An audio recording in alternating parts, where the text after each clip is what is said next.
Revue de presse du quotidien numérique d'Afrique du 30 avril 2020. À la une du quotidien numérique d'Afrique du 30 avril 2020, nous avons les titres suivants. À la grande une, Côte d'Ivoire, Guillaume Soro condamné à 20 ans de prison. Ensuite, Afrique, le Bénin se retire du protocole de la Cour africaine des droits de l'homme et des peuples et propose des réformes dans les institutions juridictionnelles de l'Union africaine. Puis, Zimbabwe, le taux de paludisme en hausse durant la pandémie du Covid-19. Et pour finir, Covid-19, Ramadan 2020, dans la restriction des déplacements et des rassemblements. Dans le journal, le premier article porte sur l'Afrique, avec le retrait du Bénin du protocole de la Cour africaine des droits de l'homme et des peuples et qui propose des réformes dans les institutions juridictionnelles de l'Union africaine.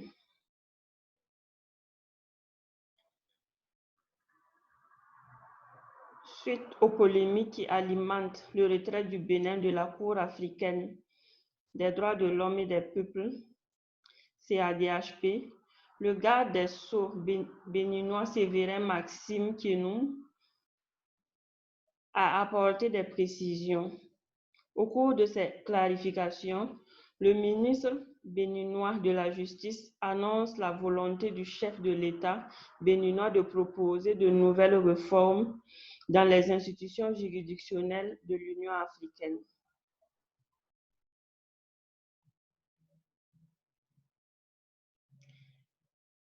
Toujours sur l'Afrique, l'UEMOA. Les 8 pays suspendent le plan de convergence pour faire face à la crise due au coronavirus.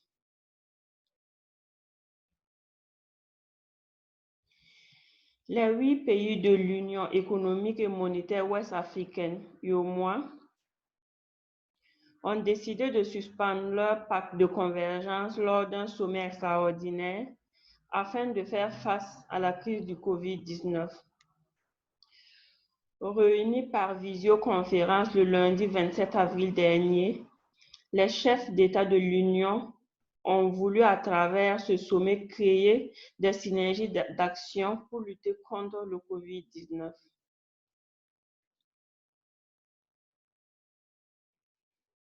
Au Burundi, démarrage effectif de la campagne électorale pour le triple scrutin à venir.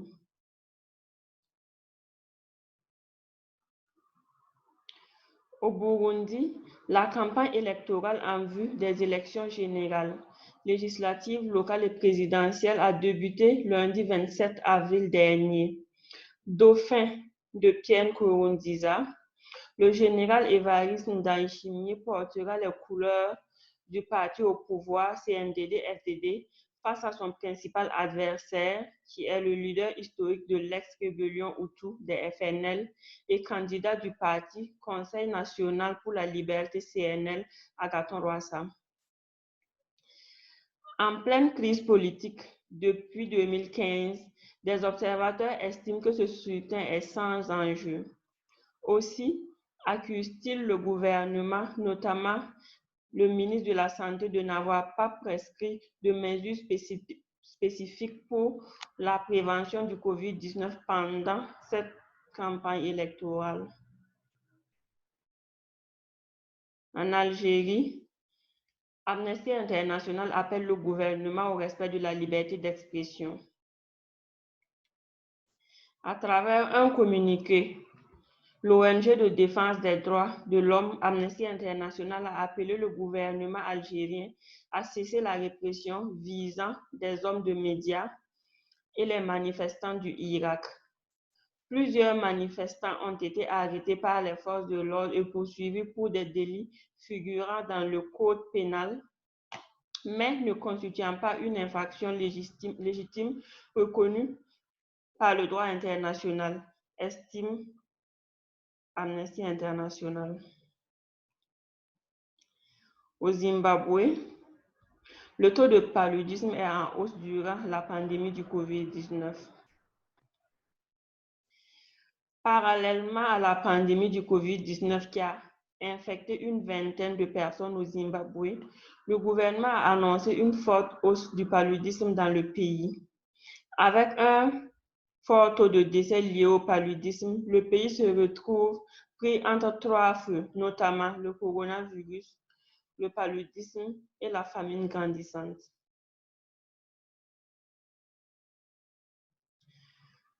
COVID-19, le monde a franchi le seuil de 200 000 morts. Même si le nombre des cas actifs au coronavirus est de plus en plus en baisse, la maladie continue de faire de nombreuses victimes à travers le monde. Selon plusieurs médias, à la date du 25 avril, le seuil symbolique des 200 000 morts a été franchi dans le monde, dont 90% en Europe et aux États-Unis. En Afrique du Sud, Cuba envoie 200 aides-soignants pour soutenir le pays. Des experts cubains de la santé ont foulé le sol sud-africain le week-end dernier dans le but d'apporter leur contribution aux efforts déjà déployés dans le pays contre la propagation du COVID-19. L'Afrique du Sud est l'un des pays les plus touchés du continent avec près de 5 000 cas de contamination.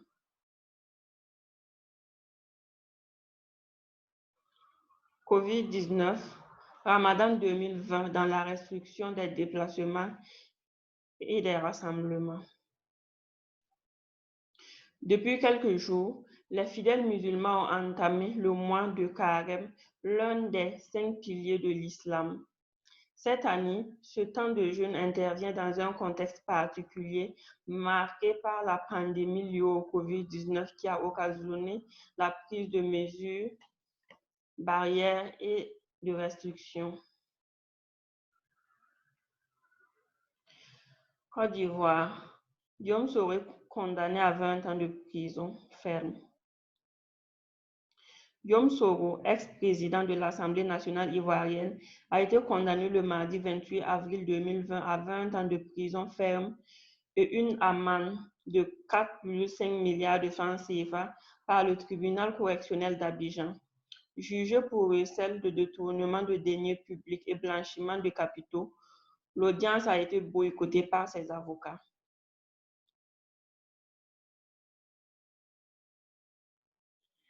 Nous allons passer à la deuxième phase du journal, les brèves d'actualité. Cameroun, COVID-19. Le ministre de la Santé a visité les centres spécialisés de prise en charge. République centrafricaine, des soins gratuits aux populations du nord-est du pays.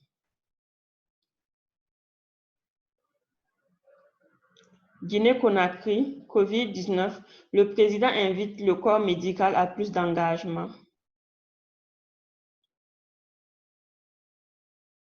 Madagascar, un numéro vert pour mieux s'imprégner du Covid organique.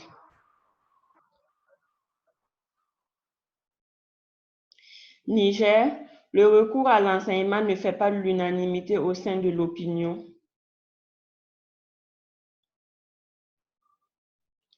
Mali, 21 corps arrivés à Bamako en provenance de la France. RDC, des policiers inculpés dans l'incendie d'une base de l'ONU. Tchad, enregistrement. Le Tchad enregistre ses 2 premiers décès du coronavirus. Rwanda, le chef de l'État accuse le Burundi d'envoyer des troupes en RDC. Coronavirus, L'ONU exhorte la levée des sanctions contre le Soudan. Soudan du Sud. Les fonds pétroliers détournés pour lutter contre le Covid au détriment des objectifs sécuritaires. Gabon. Le mouvement Mon Gabon suggère la distribution de l'aide alimentaire par des virements en monnaie électronique. Burundi. Un futur président moins mauvais que ses pairs, mais faible. Guinée-Bissau. Démission du procureur général Ladislau Ambassa. Kenya. Ralentissement de la croissance du secteur agricole à 3,6% en 2019. Libye. Le GNA dénonce un énième coup d'État de Haftar.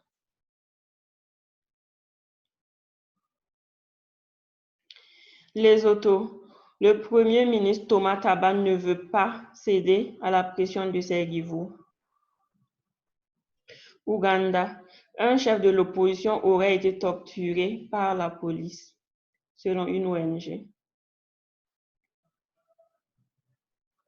Togo. Donald Trump écrit à Faure Gnassingbé.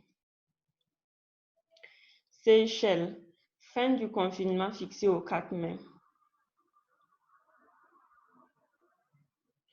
Burkina Faso. La mairie de Ouagadougou autorise la réouverture des marchés suite aux manifestations des commerçants. Sierra Leone.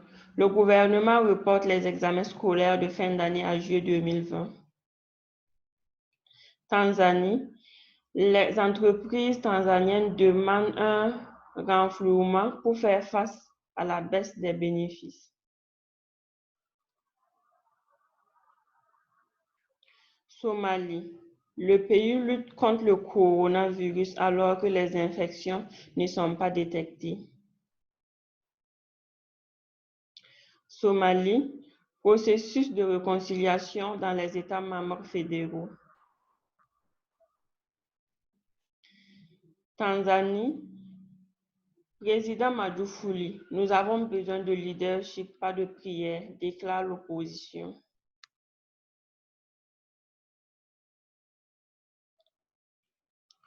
Mozambique. Le gouvernement mozambicain dit avoir tué 129 terroristes lors des opérations d'avril. Ghana. La foire internationale du livre reportée à l'année prochaine. Sao Tomé et Principe, Covid-19. Le ministre de la Santé demande à la population de se préparer au pire. Gambie. Nomination de 3 nouveaux commandants militaires.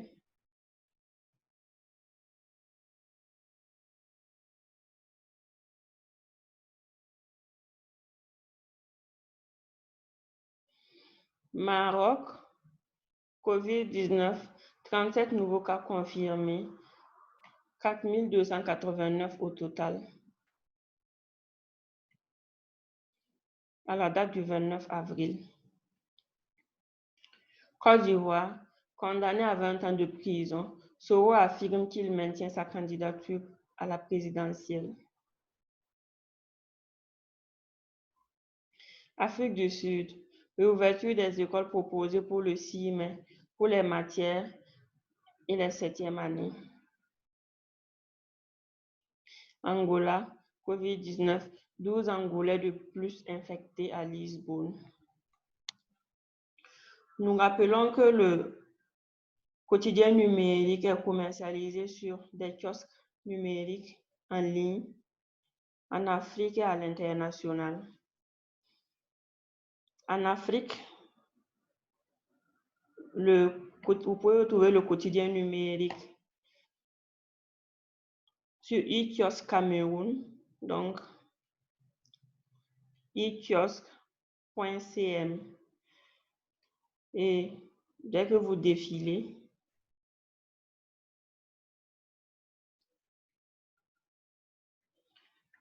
Vous retrouvez le quotidien numérique parmi tant d'autres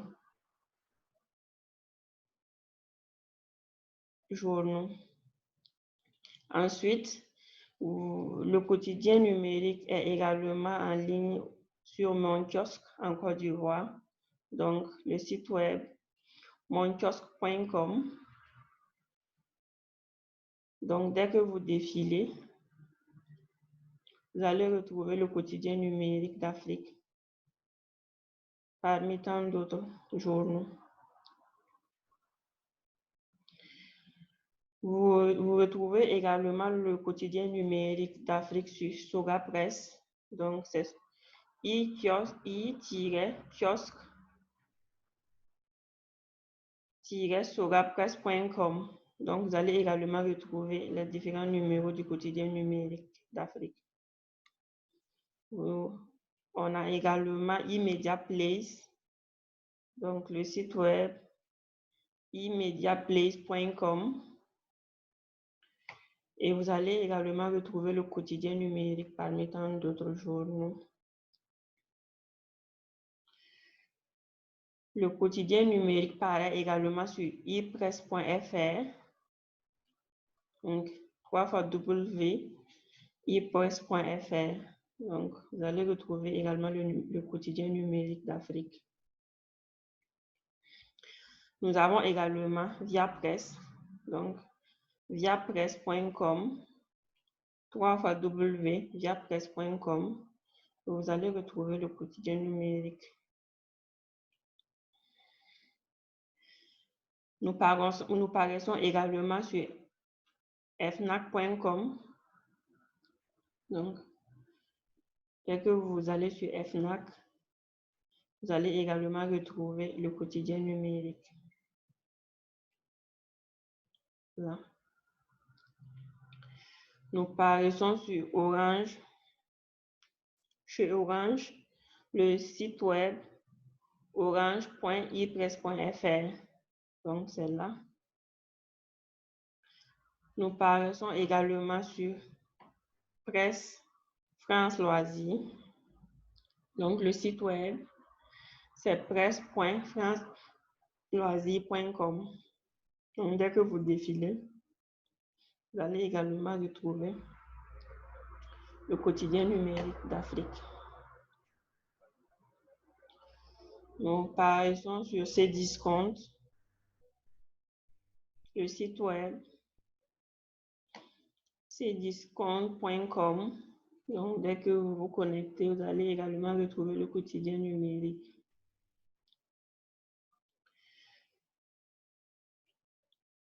Nous paraissons sur GMPA, donc le site web kiosque-gmpa-viapresse.com. Donc, le quotidien numérique est également sur cette plateforme.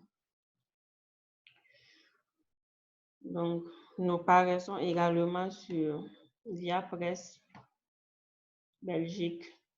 Donc, dès que vous vous connectez sur www.viapresse.be. Donc, vous allez également retrouver le quotidien numérique sur cette plateforme. Nous paraissons aussi sur Scopalto. Donc, le site web scopalto.com, www.scopalto.com. Donc, vous allez également retrouver le quotidien numérique. Et sur la majorité de ces kiosques, on a la même procédure pour s'abonner. Donc, on va généralement vous demander. Nous allons prendre un exemple très rapidement.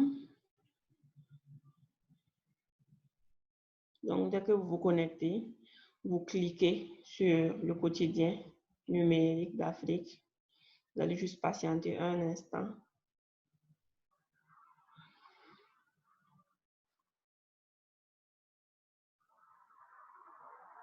Afin que la page charge.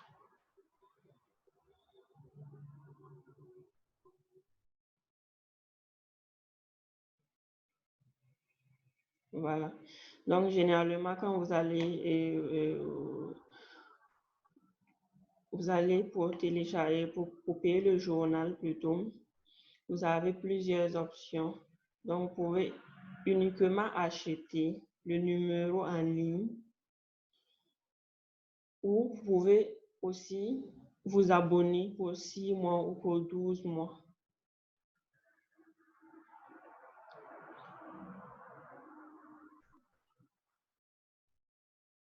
Et c'est presque la même procédure.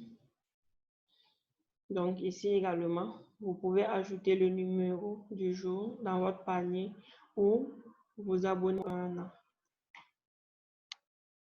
Ici,